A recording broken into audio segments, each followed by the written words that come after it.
Nike reported first quarter earnings after the close of trade Tuesday, and the results were good for the company. I'm Scott Simon of Simon Says, and this is bonus content as we continue the dialogue about Nike that we started last week when we interviewed Rob Plaza, the Senior Vice President for Investments at Key Private Bank in Cleveland. We talked about Nike's position in the global market, and it's number one, and its earnings reflected that in the first quarter. Revenue gained to nearly $10 billion, and it exceeded Wall Street's estimate. Profits, $1 billion.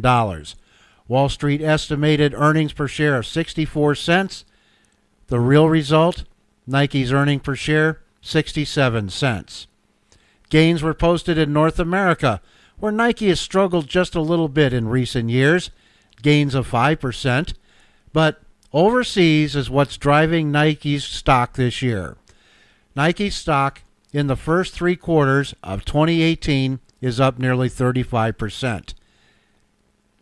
When you see gains of 20% in China, 14% in Asia and Latin America, you're finding out that a global company like Nike can withstand anything.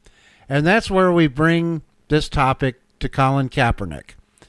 He is the face of Nike right now as far as the protest crowd goes. They are featuring him in their ads that started the first week of the National Football League season. Many people said they were going to protest. And there have been many protests in the past. But have they worked? Not really, and it's very doubtful that they'll work against Nike. And here's why. As I reported, Nike's report of earnings in the first quarter, revenue of $9.95 billion. It would take a lot of protesters to make a dent into the gains that Nike posted in the first quarter of fiscal year 2019. But there's another factor that not many people are talking about, and that's the offset of other marketing names at Nike, specifically Tiger Woods.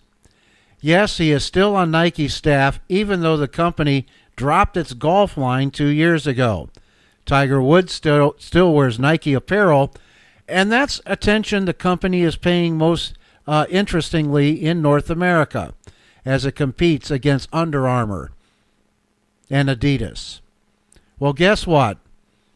Tiger Woods won the PGA Tour Championship golf tournament Sunday. So if you're looking at marketing face of Nike, who are you going to choose? Colin Kaepernick, who hasn't played in the NFL for a couple of years, or Tiger Woods, who survived 4 back surgeries and now has won his 80th PGA tournament. Americans like a fighter like Tiger Woods. They might not like what he has done off the course, but for someone who's had 4 back surgeries, he's come back, he's won, and Nike can capitalize on that, and Tiger Woods can sell a lot more merchandise than Colin Kaepernick. Now, I hope you enjoyed this commentary and report about Nike, and a little background about myself when I talk about business.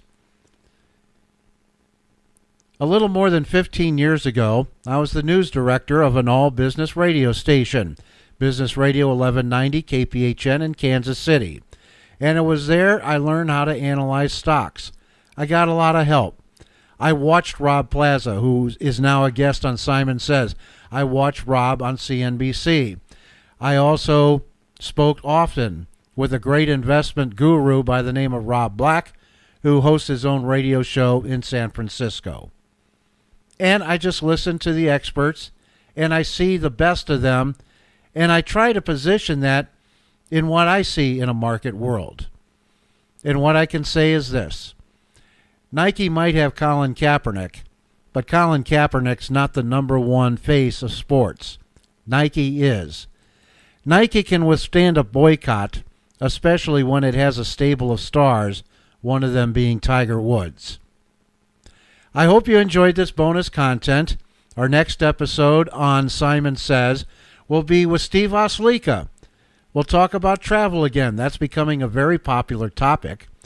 And we're going to give travel tips. Steve Oslica has flown more than 3 million miles worldwide, and he's going to be our travel expert, and he'll be the next episode of Simon Says.